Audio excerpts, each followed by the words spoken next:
ગીર સોમનાથ તાલાલા પોલીસે કેસર કેરીની ચોરીના ગુનાનો ભેદ ગણતરીના કલાકોમાં ઉકેલ્યો છે. તાલાલા સાસણ રોડ પર કનૈયા હોટલ પાસેના કેરીના સ્ટોલમાંથી ₹10,000ની રોકડ અને ₹18,000ની કિંમતના કેસર કેરીના 18 બોક્સની ચોરી થઈ હતી. Police inspector જે.એન. ગઢવીના માર્ગદર્શન હેઠળ સર્વેલન્સ સ્ટાફે સીસીટીવી ફૂટેજના આધારે આરોપીઓની કારની ઓળખ કરી હતી. પોલીસે જેતપુરના દિલીપભાઈ વાણકુભાઈ શેખવા અને તેમની પત્ની રેખાબેન ઉર્ફે ધપુબેનની ધરપકડ કરી છે. પોલીસે આરોપી પાસેથી ચોરીની રોકડ ₹28,000 અને ₹5 લાખ કિંમતની સ્વિફ્ટ ગાડી મળીને કુલ ₹6.28 લાખનો મુદ્દામાલ કબજે કર્યો છે. તપાસમાં ખુલ્યું છે કે દિલીપભાઈ સામે જેતપુર પોલીસ સ્ટેશનમાં 2 ગુના નોંધાયેલા છે, જ્યારે રેખાબેન સામે વંથલી અને જેતપુર પોલીસ સ્ટેશનમાં 20 જેટલા ગુના નોંધાયેલા છે. ફરિયાદી સુફિયાનભાઈ સુલેમાન કત્તાઈ નોંધાવેલી ફરિયાદ મુજબ 9 મેના રોજ રાત્રે 11:45 થી 10 સવારે 8 વાગ્યા સુધીમાં ચોરી થઈ હતી. હાલ પોલીસે બંને આરોપીઓની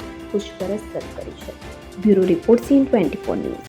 હવે જુઓ દેશ દુનિયાની તમામ ખબરો તમારી આંગળીના ટેરવે. ઉઠાવો મોબાઈલ અને Google Play Store પરથી ડાઉનલોડ કરો અમારી CN24 ન્યૂઝ મોબાઈલ એપ.